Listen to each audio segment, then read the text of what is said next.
Hi there, Tad Hargrave from Marketing for Hippies, just on a walk in Chinatown in Edmonton.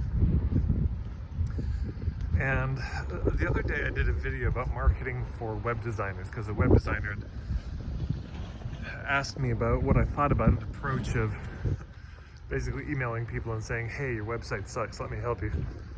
And I gave an alternative approach, a kind of a cold approach, you know, reaching out to people you've never met, talking to them.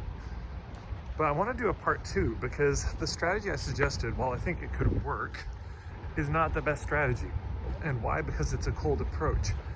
Cold calling is never as good an approach as the warm approach. And the warm approach, I mean, I've written extensively about in my book, Hub Marketing. You can check out a number of playlists on Hub Marketing. If you go to marketingforhippies.com/steps, you'll see there's a step 5 is Hub Marketing.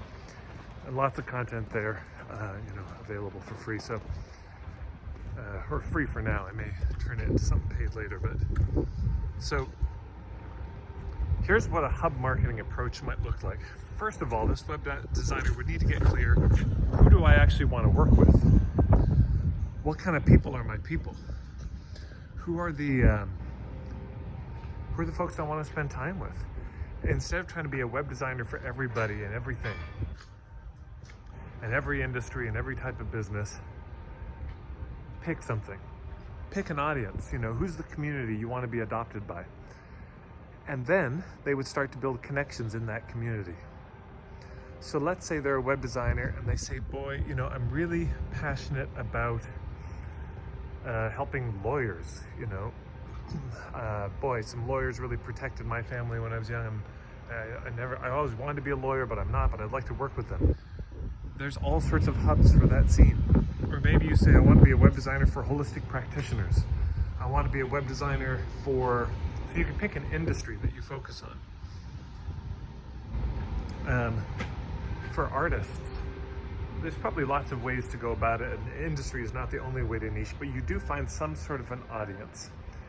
And then with that audience, instead of going directly to them one at a time, you speak at events where they gather. You have a table or a booth at events that they go to. You write for their newsletters. You maybe volunteer on their boards. You, et cetera, et cetera. And very quickly, actually, it takes a bit more time. It's like the tortoise and the hare. But relatively quickly, you will become the web designer of that community, or at least one of them, one of the sort of prime resources that people go to. So that's the idea. It's better than the cold approach. If you were a web designer, don't try to just cold call people, you know. And yeah, from time to time you see a website, somebody you admire, they're outside of your niche, but you think, oh, I really like what they're up to. I'd like to help them. I think I could. Why not? I mean, drop them a line. It's okay. I just wouldn't make that the basis of a strategy. That's all. So that's part 2 of marketing for web designers, and hopefully you can all see how this might translate in your own industries and situations. That's it. You can go to marketingforhippies.com for more information. I'm on Instagram at marketingforhippies, and of course here on YouTube. If you want to get more of my videos, I try to put out one about every day. Just hit the red subscribe button, the bell icon, and you'll be notified when the next videos come out. Thanks so much.